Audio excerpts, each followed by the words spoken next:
السلام علیکم ورحمۃ اللہ وبرکاتہ۔ روزے کے چند ضروری مسائل جس کے حوالے سے ہمارے بہت سارے بھائی پوچھنے میں شرم بھی کرتے ہیں اور پوچھ نہیں پاتے ہیں، اور اندر ہی اندر وہ طرح طرح کے شکوک اور شبہات کا شکار رہتے ہیں کہ روزے میں یہ تمام تر چیزیں کرنا جائز ہے یا ناجائز ہے، اور کر لیا تو روزے پر کیا فرق پڑے گا۔ تو ادب کے دائرے میں رہ کر بہت ساری چیزیں پوچھی جا سکتی ہیں، سوالات کیے جا سکتے ہیں، دین کی باتیں سیکھنے میں کوئی شرم نہیں ہے۔ تو ان میں سے ایک ضروری مسئلہ تو یہ ہے کہ رمضان کی راتوں میں میاں بیوی ایک دوسرے سے ملاقات کر سکتے ہیں کہ نہیں کر سکتے ہیں۔ تو یاد رکھیں، رمضان کی راتوں میں عام طور سے لوگ یہ سمجھتے ہیں کہ جب رمضان شروع ہو گیا تو اب شوہر اور بیوی کا ملاقات کرنا جائز نہیں ہے، جبکہ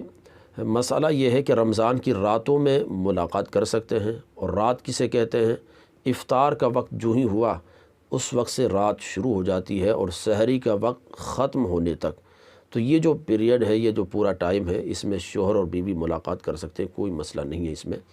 ہاں، البتہ دن کے اندر روزے کی حالت میں اگر ایک دوسرے سے ملاقات کریں گے تو پھر روزہ ٹوٹ جائے گا، اور جان بوجھ کر اگر یہ عمل کیا ہے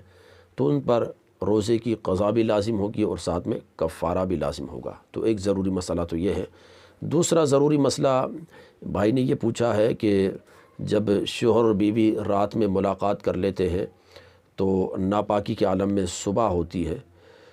اور ناپاکی وہ سو گئے، صبح کی سحری کے وقت میں اٹھ نہیں پائے، یا فجر کے وقت میں اٹھے جب سحری کا وقت ختم ہو گیا ہے، یا دن میں اٹھے 9-10 بجے، تو اب ایسی صورت میں ان کا روزہ ہو جائے گا یا نہیں ہو جائے گا۔ تو یاد رکھیں کہ ناپاکی کی حالت میں اگر کسی نے صبح کی ہے، یا سحری کا جو وقت ہے وہ ناپاکی کی حالت میں پایا اور ناپاک حالت میں ہی سحری کی، تو بھی روزہ ہو جائے گا، روزے پر کوئی فرق نہیں پڑے گا۔ بہتر تو یہی ہوتا ہے کہ غسل کر کر صاف ستھرا ہو کر سحری کرے، نماز فجر کا اہتمام کرے۔ لیکن بائی چانس کبھی ایسا ہو جاتا ہے کہ ناپاک حالت میں آپ نے صبح کی سحری کی، یا آپ رات میں ملاقات کی بیوی سے اور سو گئے اسی حالت میں ناپاکی میں، اب سحری کے وقت میں آپ اٹھ ہی نہیں پائے، فجر میں اٹھے، پتہ چلا سحری کے وقت ہی ختم ہو گیا، اور اس طرح سے، یا جب سورج نکلا اس کے بعد اٹھے آپ 9-10 بجے، اب آپ چاہتے ہیں روزہ رکھیں تو نیت کر لیں، کوئی مسئلہ نہیں ہے، روزہ رکھ سکتے ہیں، بشرطے کہ آپ نے سحری کے وقت ختم ہونے سے لے کر اب تک کچھ کھایا پیا نہ ہو، تو روزے کی نیت کر لیں، روزہ آپ کا ہو جائے گا۔ تو یہ ضروری مسئلہ تھا کہ ناپاکی کی حالت میں بھی اگر کوئی صبح کرتا ہے اور روزہ رکھتا ہے تو روزہ اس کا ہو جائے گا، روزے پر کوئی فرق نہیں پڑے گا۔ تیسرا مسئلہ یہ ہے کہ روزے کی حالت میں میاں بیوی ایک دوسرے کے ساتھ لیٹ سکتے ہیں کہ نہیں۔ تو شوہر اور بیوی ایک دوسرے کے ساتھ روزے کی حالت میں لیٹ بھی سکتے ہیں، سو سکتے ہیں، اس میں بھی کوئی حرج نہیں ہے، اور اس سے بھی کوئی فرق نہیں پڑے گا روزے پر۔ چوتھا ایک ضروری مسئلہ کہ روزے کی حالت میں میاں بیوی ایک دوسرے کو گلا لگا سکتے ہیں کہ نہیں لگا سکتے ہیں۔ تو ایک دوسرے کو گلا لگا سکتے ہیں روزے کی حالت میں۔ بوس و کنار کرنا روزے کی حالت میں شوہر اور بیوی کا آپس میں، یہ البتہ مکروہ ہے، اس سے بچنا چاہیے۔ اور بوس و کنار کرتے وقت اگر ایک کا لعاب یعنی ایک کا تھوک کسی دوسرے کے منہ میں چلا جاتا ہے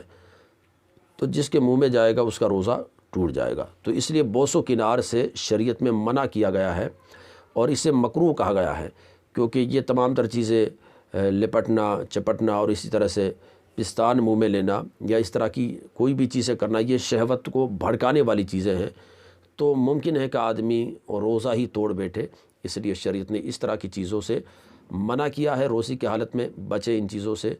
اور ان چیزوں سے اجتناب کریں کہ روزے کی حالت میں یہ ساری چیزیں کیا ہے، مکروہ ہے۔